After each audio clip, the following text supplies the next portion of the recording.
City Jazz Sessions is about great music, arts, and entertainment. We are located in St. Louis, Missouri, and available to performance art lovers worldwide. Follow us on YouTube, Facebook, Twitch, and Twitter. You can email us at cityjazzsessions@gmail.com.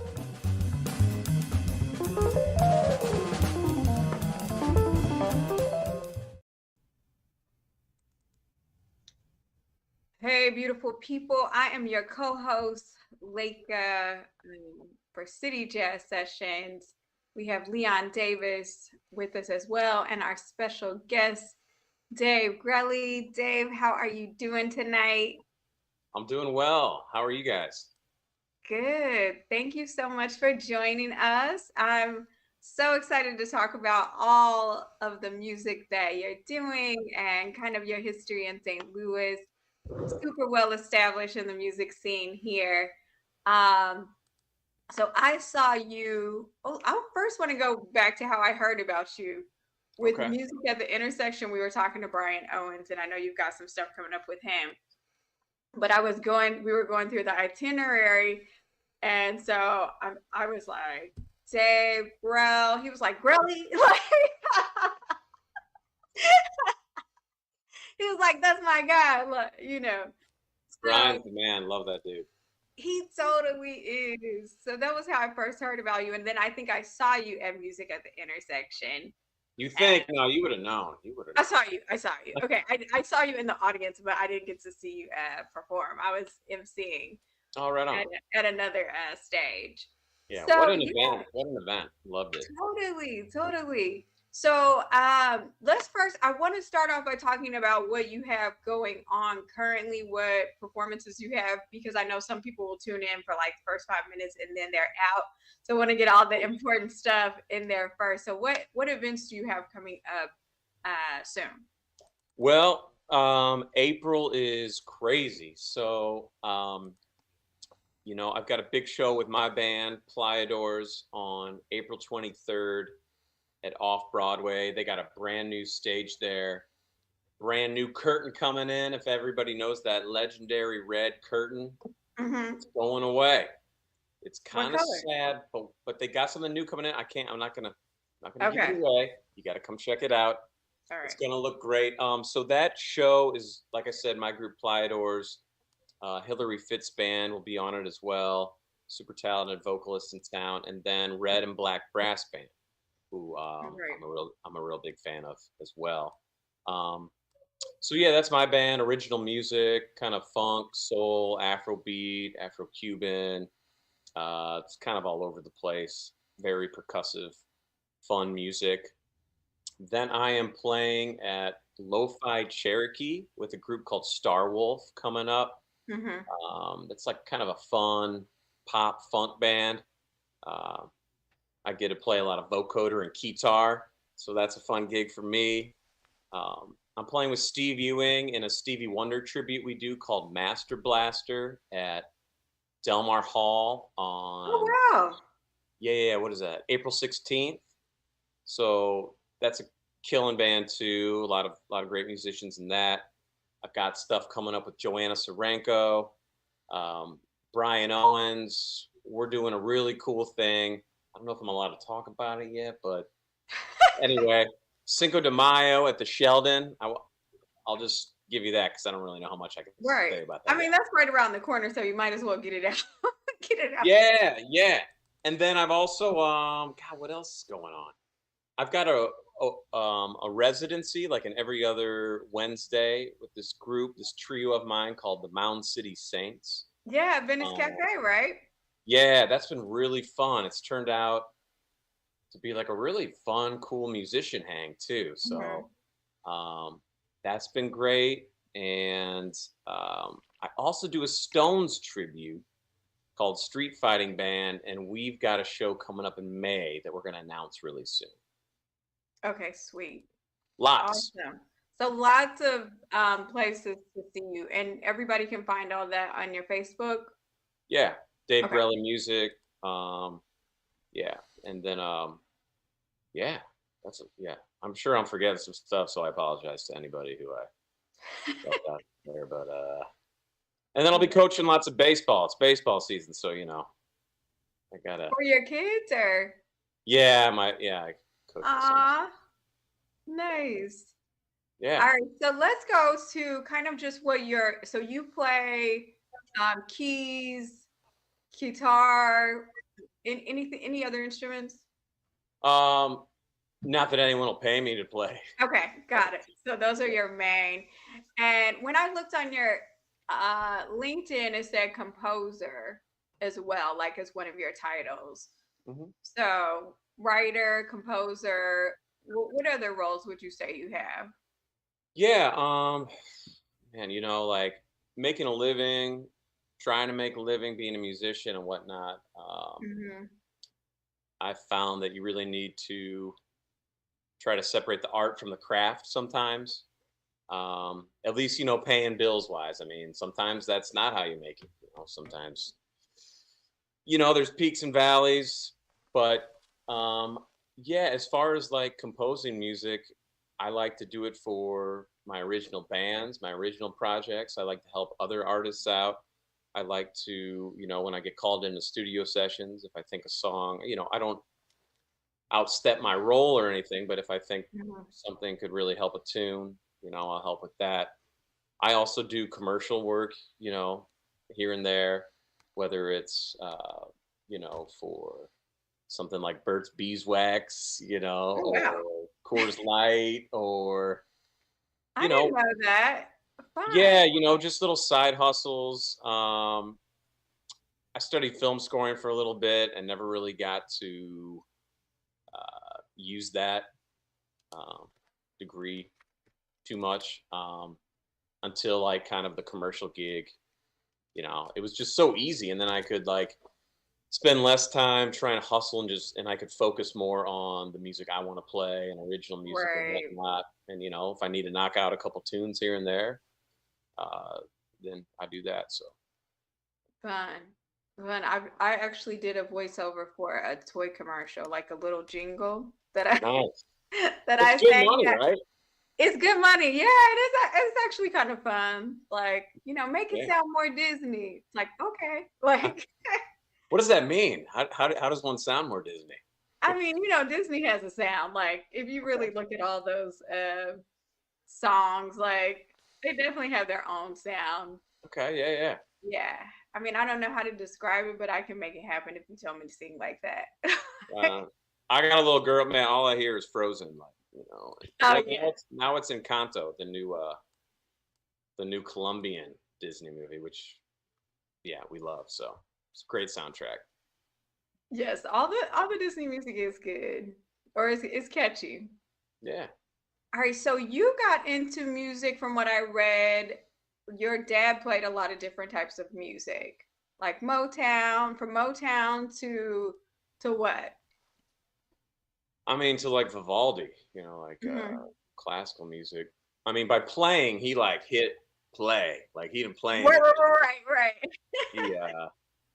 He was he had like no musical ability, but he really was like an active listener. Like when we'd be in the car together driving to soccer games or whatever, he'd be like, listen to the harmony on this, or listen to this drum part, or listen, like, not just the stuff right on top. So yeah, we just kind of always, our thing was just like kind of actively listening to music, and then more with my mom, like, doing laundry, like dancing around, listening to Madonna and Michael Jackson, and she was a big Beatles, Stones fan too. So yeah, lots of stuff from all over the place, which was good. I like all types of music. There's good and bad examples of all, right? Right. Now, how did you come to like keys? Like, how did you decide, like, okay, this is my instrument? Well, I mean, really just kind of, I guess around 8th, 9th grade, like beginning of high school, junior high, started going to parties, and I took lessons for like a little under a year when I was in 2nd grade. You know, I'm having a hard enough time getting my son to practice. You know, I didn't have a great teacher, so I didn't last too long. But I knew a little bit, and then I played. You know, I grew up in U City. I played in Sunrise Conservatory. I played clarinet, and then I Hmm. played saxophone. So I could read a little bit. You know, I could read treble clef okay, and I always had a good ear. So Hmm. I started playing songs. You know, people liked at parties, and I was like, oh, this is a good way to meet people, mostly girls. And yeah, I don't know. That was the beginning of it, and then you know, some friends in high school wanted to start a band, and um, yeah, we used to play in like Bernard's down the landing and stuff like that. And then yeah, I went off to college. In my dorm, I went to University of Arizona, and my dorm had a piano in the lobby, and I played it like every day. Um, Yeah. and then eventually I dropped out and went on tour for Mhm. years with all kinds of bands, and then felt like I hit a little bit of a wall, and I ended up going back to school to actually study music and learn why Right. everything works and doesn't work, which was awesome because I wasn't always the best student, but when you really want to learn and you're paying for it, it's a little Right. different. You know? Did your Yeah. music change? Did your music change after you went to school? Do you feel like your that actually impacted your music? Um, you know, I was still into a lot of the same music. That's a good question because it's kind of a blessing and a curse, right? Hmm. There were some bands I really dug that, you know, when you start listening with you know, a more studious approach and a more, you know, background in theory and whatnot, Hmm. some of it starts just sounding bad. You know, you're just like, You're like, that's not as good as I thought it was. okay, listen to this, you know, and then you know, some kinds of pop music and country, whatever, starts sounding really formulaic Hmm. and stuff like that. So, I mean, I think it does both. I think it increased my appreciation for what I considered really artistic and high quality music. But man, it's all come back around. Like it's really all come back around. Like the same stuff that gives me the nostalgic vibes. Like I listen to the Clash, I listen to the Ramones. You know what I mean? That is not technically very good music. But I mean, I shouldn't say that. Some people will fight me over that, but you know. But Right. We don't want to make anyone mad. you know what I'm saying? Like, yeah, I think it was my parents still bringing me up on such a diverse, you know, plethora of music that I've kind of always liked it all. You know, I go in and out of phases here and there, but you know, for the most part, I still dig it all. And so after college, did you come back? Did you come back to St. Louis and then you just kept going with music here?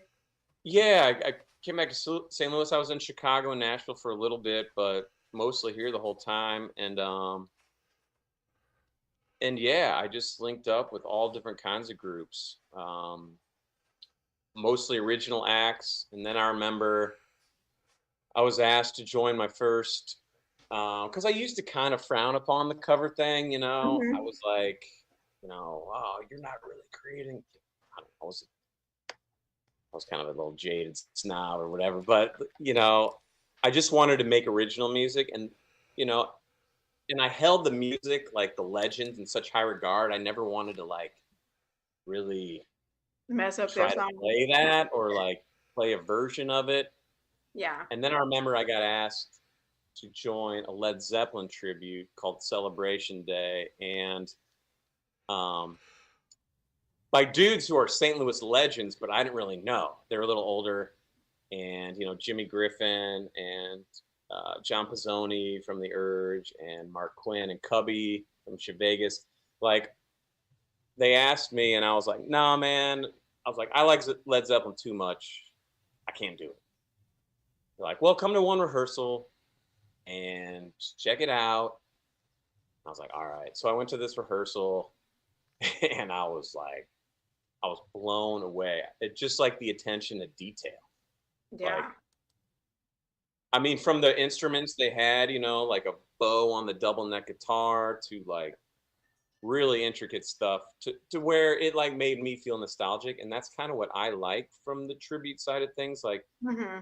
um, I kind of like it both ways. Like either you kind of try to do it note for note, which I really respect. And then I also kind of like a completely different take, you know, like totally different arrangement. I'm just not a fan when it's like kind of close. You know what I mean? Like, Right. that's just me. Yeah. No, and I noticed that when I saw you at the dark room, like the covers that you did, they had your own vibe to them. And just Yeah. like, I mean, Johanna, she just makes everything her own anyway, like with her voice and then your Yeah. arrangements. I thought it was amazing. Do Like, you have dude, I knew you were good, but like, you know that seeing Well, I you mean, yeah, live you is like know, totally different. do you yeah, well, and it's easy to you put Joanna up there. Or we're lucky enough to have Anita Jackson and Emily Wallace sing with us. So like, Right. you know, it's You can't lose with him. you really can't. I mean, do you have a favorite group to cover? favorite group to cover. Stevie probably. I mean, you know, I don't know. It's very challenging, but you know, Right. as a keys player, you know, yeah, but the songs still feel so good. You know, I'd say Stevie or maybe Donny Hathaway. Oh yeah. That's kind of my stuff. So when I was looking up, I was on Spotify looking up Dave Grelle, trying to like find music to highlight. And it wasn't like, and then I picked some and you were like, oh, that's like the first song you could have picked. Well, Um, easy, easy. easy. So, but that those said they featured Dave Grelle, so it was easy to find you. But you've been on so many projects where you're on the project, but it doesn't necessarily have Yeah. your name as featured. Yeah, most of the time you would never know, you know, on some projects, which I really love, you know, like Funky Mhm. Butt Brass Band, for example. I've been playing with those guys on and off forever, kind of like in a special guest role, which I'm honored they let me come and go like that. It's Mhm.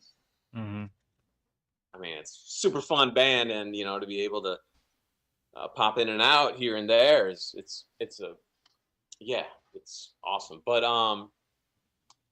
yeah, most of the time, you know, I'm just a hired dude on an album. You know, I've got albums out there also, you know, that are just bands I've been in, that I Right. might have been singing lead on. Because I used to sing a little bit. You know, I don't call myself a singer, Mhm. but I do like to do it. Um, I haven't done it since, and for those of people out there who don't know, you know, I was in a hit and run. I was struck as a pedestrian. I got hit by a drunk driver. And yeah, almost, I mean, it was bad. Almost died. And that was about 5 years ago. And I've been a lot of rehab, recovery, a lot of mental stuff. Like, Sure. had to see a speech pathologist for months to talk again. And ever since then, the singing thing, it was almost too much, you know. Mhm. Um, Plus, you know, there's so many great vocalists in town, like yourself and the others I mentioned, and so many more that I would rather just sit behind what I do best, you know, and let Sure. you guys do your thing. So, Yeah, but that yeah, I makes had it. But to what you're saying, like you know, like my baby band for a while was this group called The Feed, that was kind of Mhm. like a punk soul band, and just high energy, almost a little bit of the Police vibe, a little bit in their earlier days. And you know, but if you just search it on Spotify, I mean, you know, let's be honest, Spotify. Right. We all use it. It's Right. super. I mean, it is a great It's not resource. a great search engine, that's for sure. Where's my money? No, I'm just kidding. I know. I always tell people just buy my stuff on Bandcamp. They'll worry Right. about the other places. Yeah, well, and you used to be able, we would press vinyl, because you could make a decent margin there, and for the diehard fans, they would always, we used to tour a bunch, so people would really want something tangible to take Right. home. But now you can't even. I mean, if you wanted to, press vinyl for an album you had coming up, I think it's like a 10-month wait or something like that. Yeah, someone else that we interviewed told us that Yeah. So, nah. So I hard to get don't it want out. to, you know, bring up any sore spots as far as Spotify, but do you feel that Spotify and those type of sites have hurt music in the digital age, or are they helping? I think both for sure. Like it's never been easier to just punch in a band's name or an artist's name, unless it's Dave Grelle, to find his music. Um, you know, and instantly hear them and check them out.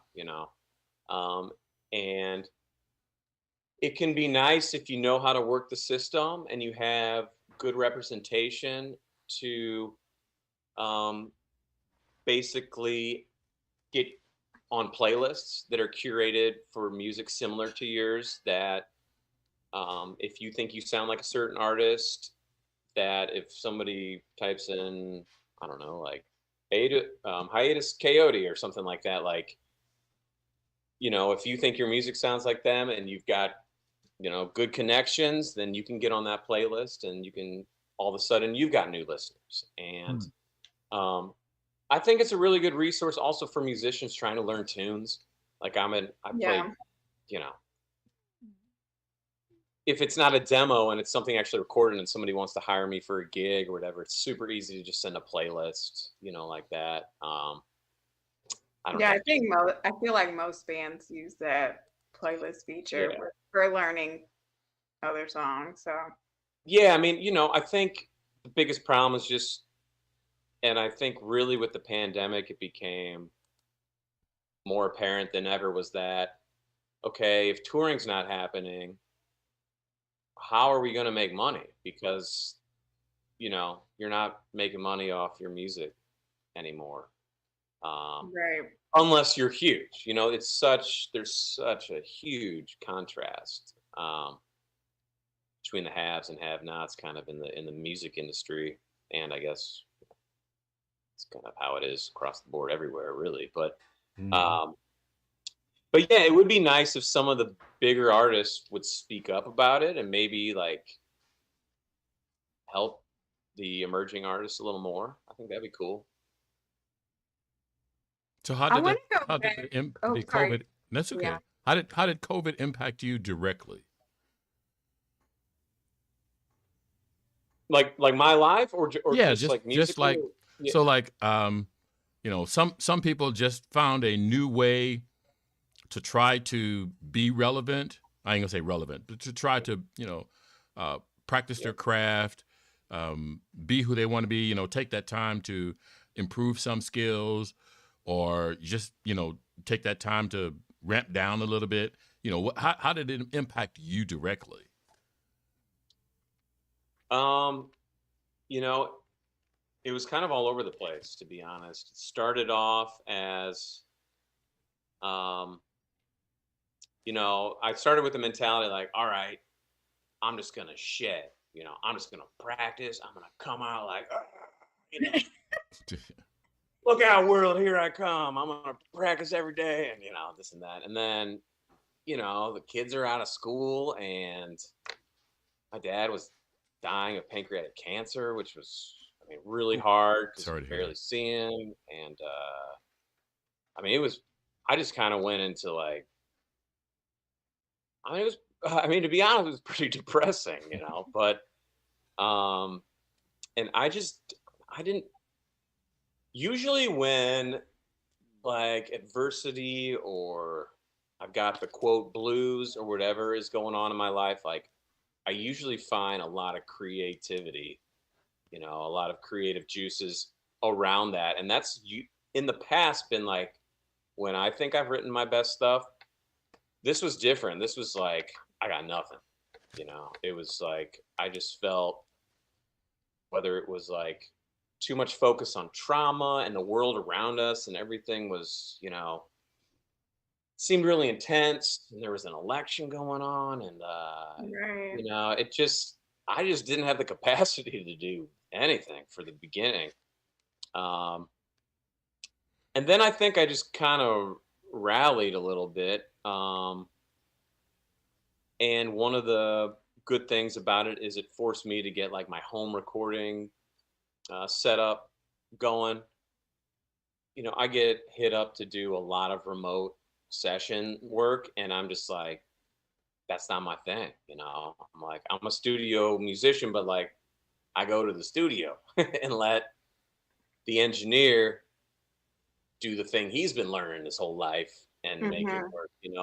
Um, but man, there's just so much work I was turning down. And when the pandemic hit, I wasn't, we weren't going to any studios too much really at all. So um, it was a good opportunity to get, I mean, nothing fancy, but like a legit home studio together so I could like knock out a bunch of stuff and make some money. So yeah, and then when we finally started doing remote stuff, it was cool seeing what different venues were trying, and we did like a lot of neighborhood stuff. Mm-hmm. Like we play outdoors and do some cool neighborhood stuff here and there, and yeah, we kind of, I wasn't live streaming every day or anything like that, but um, Anita and I put a couple duo things out. Joanna Serenko and I put a couple things out. Um, yeah, so I did some here and there, but yeah, it was kind of a good break. I mean, it wasn't a good break. It was just Terrible break, but it was a break. just a break. Yeah. So you came out on the All other right. side of it, or you're coming out on the other side of it a little better than you were than you went into it. Yes. Yeah, for sure. So do you feel that music has directed your career, or you have directed your music career? Oof. I think music has directed my career um, more than anything. It's even this month of April, like while I was like kind of trying to make a list of some of the things I have going on, I was just looking at it like, good God, like, am I gonna pull? How am I gonna pull this off? Just that to say, like, the shows get booked, the studio work gets booked. I say yes to as many projects as I can, not as many as I used to. And to go back to the COVID thing, that was kind of nice because I was stretching myself thin, I felt like, and not pouring enough into kind of passion projects and the groups I really, really love playing with. It was a good reset, like, okay, cool. I'm going to do this, this, this. Now, that being said, it did give you some fear of missing out too. So when everything opened up again, it was like, oh God, I gotta play with everybody. But so yeah, I'm just surrounded by so many creative, awesome artists that are all, I just get asked to do so many cool things that, it just kind of takes me here and there. I know my wife is very different about things and sometimes would like me to sit down more and be like, okay, here's the plan. And there's some validity to that too. But yeah, I would say music has more kind of just put the path in front of me for now. So, do you have any disappointments so far in your career as far as music goes? Like, did you go down a path that you felt, took you too far outside of your comfort zone, or just that you didn't try hard enough to go down a different road? Yeah, 100%. I wish when I was in second grade, I would have stuck with piano. I wish that I would have, focused more on reading music. My reading still is not great. I've been asked to do the Muni gigs, and some gigs where it's like reading the whole time, and I just don't have those chops. I wish I did. Mhm.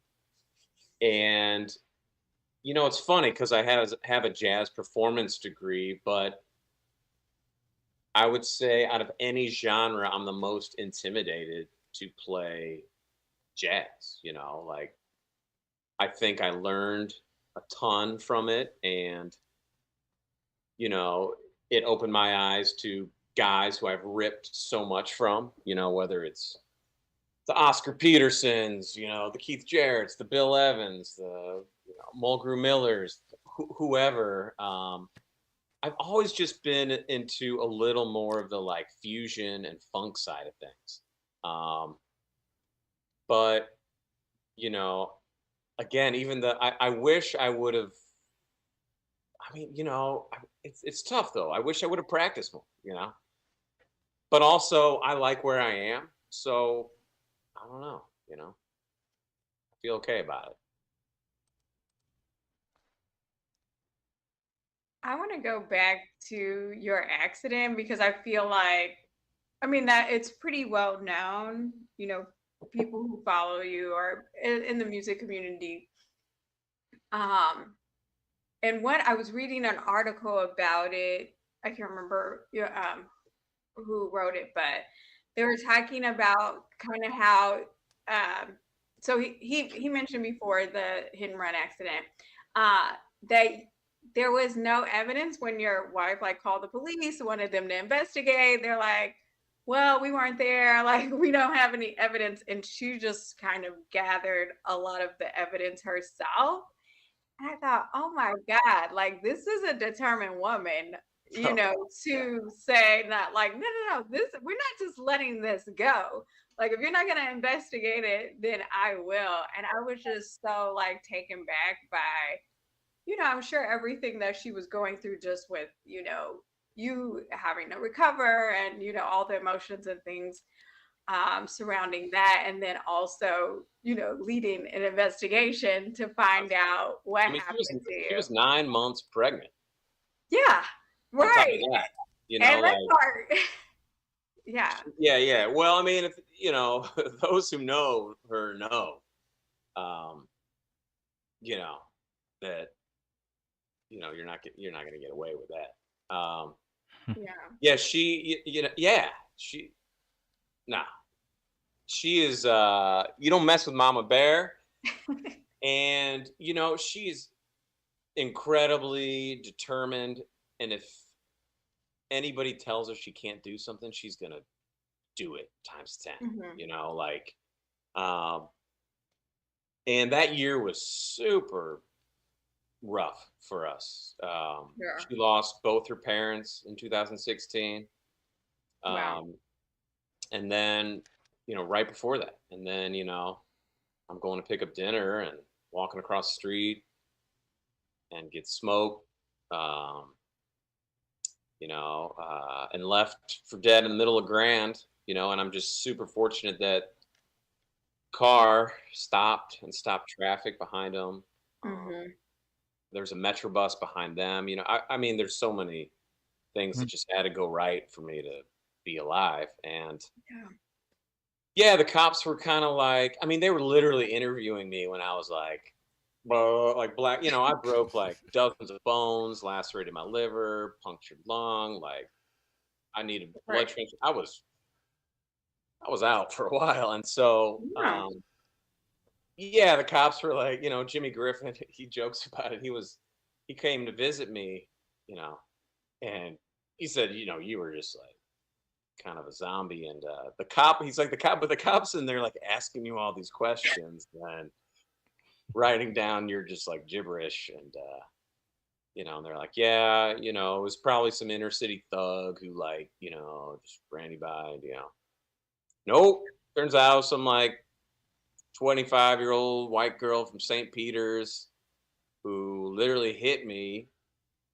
I was on her, went through windshield, dumped me in the middle of Grand, and then went and had drinks around the corner with her friends.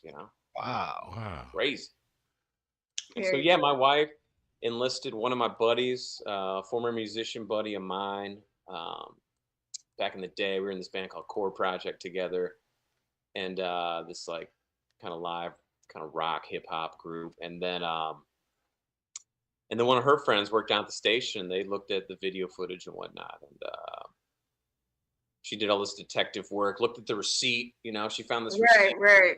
before I got dinner. She was like, Yeah. "All right, you got like baby wipes, tequila, and some gum at 9:15 p.m." And so she like, you know, put it all together. Well, I should give you a little background. She was, you know, before she went back to school and got her MBA, she was a investigative journalist for NBC. Oh, So, okay, that's helpful. Yeah. So I mean, But I she feel like that's a typical, like, I feel like almost any woman would have those detective skills. Yeah. Well, no, like my girlfriends, how they operate, like they're like, oh, then let me. Oh yeah, when we started dating, the shit she knew on me already. I don't know. But she was like, I'm like, well, okay, this is. Yeah. Oh man. I'm not trying to hide anything on my phone. You know what I'm saying? Right. Right. Absolutely not. So kind of like, I know, like we all think, I feel like we all kind of, we know that death is inevitable, but there's some part of us that also feels like it's not, you know, but having a near death experience like that, I know has to change you. Like it totally has to change you. In what way do you feel like it did? I mean, I'm gonna say something incredibly uninspiring right now. Okay. And that is that I don't think it's really changed me that much. You know, like I think you would have to ask the people around me. And you know, I have heard things from friends. You know, I have gotten some great compliments from friends, mostly about like musical ability and my playing and whatnot. Like, because the nice thing, you know, how I talked about, I wish I would have practiced more, you know, back in the day. Well, like, you know, my scapula, I had all these broken bones, but like, as soon as I could roll out of like the hospital bed and get in a wheelchair, I had like a keyboard in my room. And I mean, even though I couldn't like move my shoulders out, I could just like work on really basic stuff and just practicing like the rudiments and basic stuff that I always thought was super boring, but you know, so, you know, but as far as like, I do get emotional, like mostly just with my kids, you know, when I hear them talk about it. And I think like, it's crazy to me that they wouldn't have had a dad, you know, that my daughter would have never known me. And then I've got another little one who just turned 2 on St. Patty's Day. So that was also going on during the pandemic. He was born March 17th, 2020, like right when things got locked down. So that was kind of wild.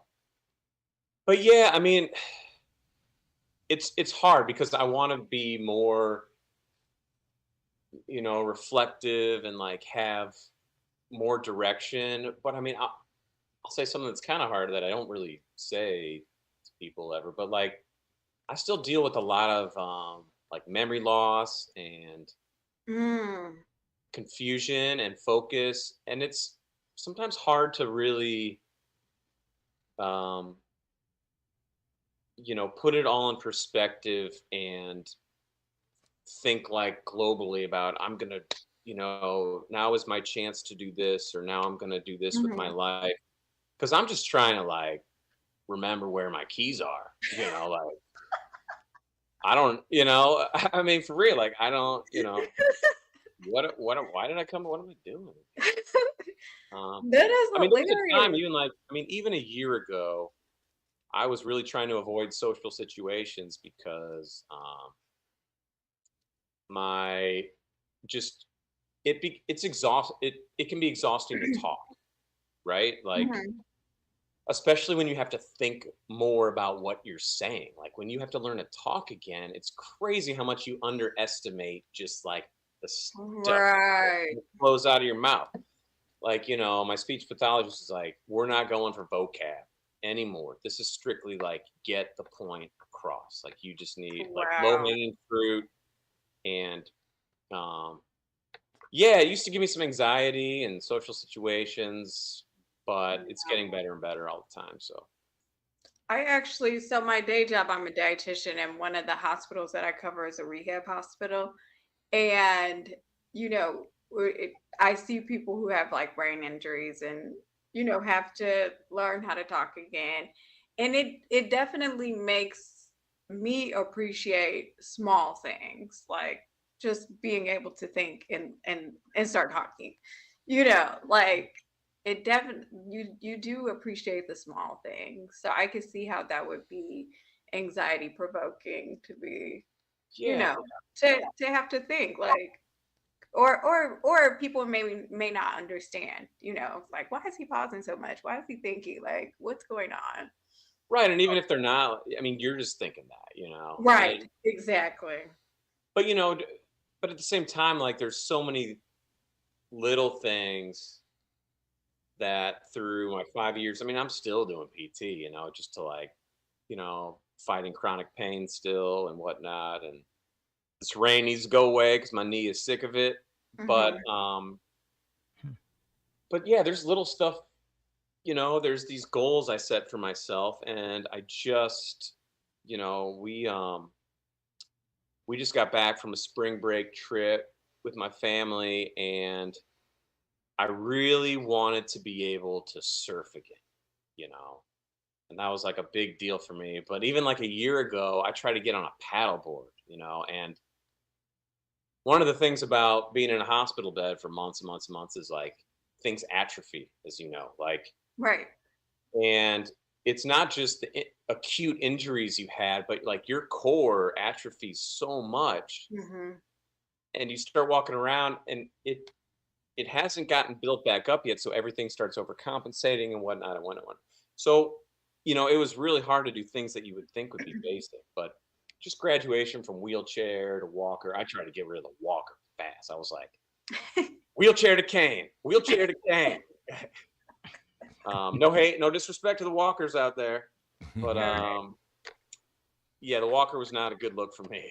And so yeah, I got up. I got up my first time, first wave, got Wow. up, felt amazing. There was like, yeah, a moment of, a little tear, moment of some pride there. And yeah, it was great. It was super Yeah. cool. And I was surfing with my kids, and it was, man, there's a lot of stuff I'm not going to be able to do again, and it's funny watching my kids process that stuff. I was like playing goalie the other day before the coach showed up, and all the kids are shooting on me, and I'm like, a dive for, I'm not Right. diving, trying to save any balls. Some ball went by me. Some kid on my son's team was like, "Oh, you could have saved that. What are you doing?" And my son's just like, "Hey, you got hit by a car, dude." And I'm just like, "Hey, man, yeah, Julian, that's you don't have to." When he first started school, and I was walking everywhere with my cane, you could tell he was. I don't know if he was like self conscious about it or he just wanted people to know. But everyone we'd walk by, I'd be like, "He got hit by a car.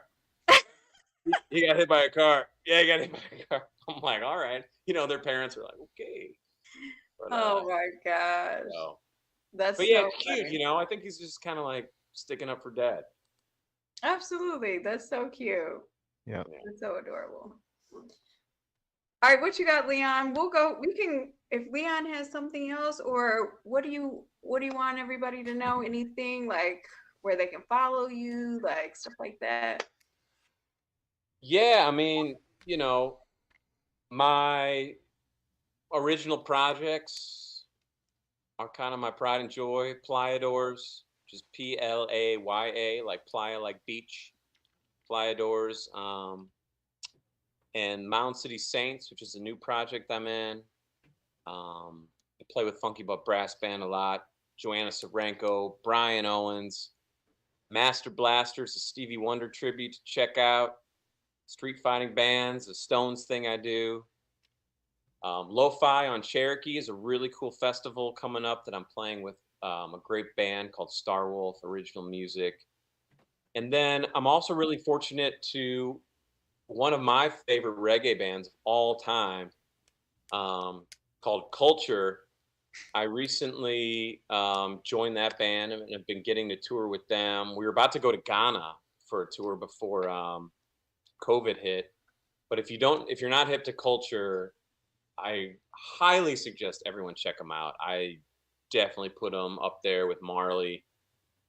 It's like excellent Nice. music. But yeah, that's kind of, come check out a show. You can follow me at Dave Grelle Music on Facebook, or Grelvis, Grellvis on Instagram. And yeah, come out to show. Please support live music. It's back and we need your support. Yeah, yeah. Hey, Dave, I got a couple of videos on my phone. How about I play a few seconds of one of your videos? Cool, man. How about Ooh Child? Oh, with Joe? Yeah, yeah. Let's see if we can get it going. Cool. Yeah, this was something Joanna and I did um, right when the pandemic hit for my kids' school. They were looking for kind of something to cheer everybody up, a little break from the monotonous online learning. So we did it for them.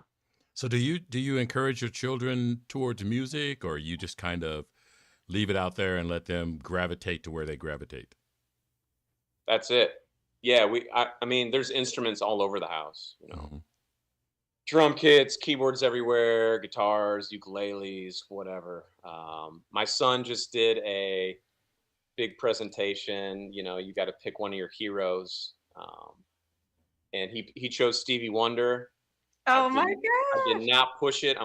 It was like the proudest dad moment. And he played "Isn't She Lovely" on melodica, which is the little keyboard you blow in, kind of sounds like a harmonica.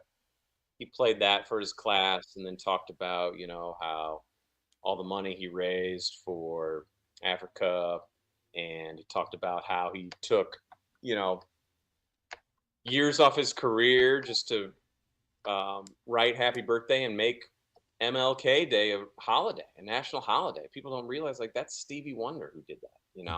Hmm. So yeah, sorry, going on a little rant there, but yeah, we leave instruments everywhere, and the kids, man, they all, the coolest thing is they've all got like inherently good time. you know, like my son on the drums, I mean, he might not know too many licks, but he can keep time, and that is like makes a dad proud, right? Sure. Does your Oh, I wife? thought I was going to be able to play it, but it's not cooperating. Oh, bummer. Well, Yeah. people can check that out. I mean, if you just YouTube Joanna Serenko and Dave Grelle, Ooh Child, um, she does a really cool. We do. I mean, it's a cool version, and she sounds lovely on it. Does your wife play? We'll share it on the City Jazz Sessions Facebook page as well. Cool. Does your wife play? She does not. She loves music. She used to, before we started dating, she came to shows, and yeah. Okay. So my final question. Earlier in the conversation, you mentioned separating the art from the craft. As a non-musician, help me understand what separating the art from the craft means, or what it means to you.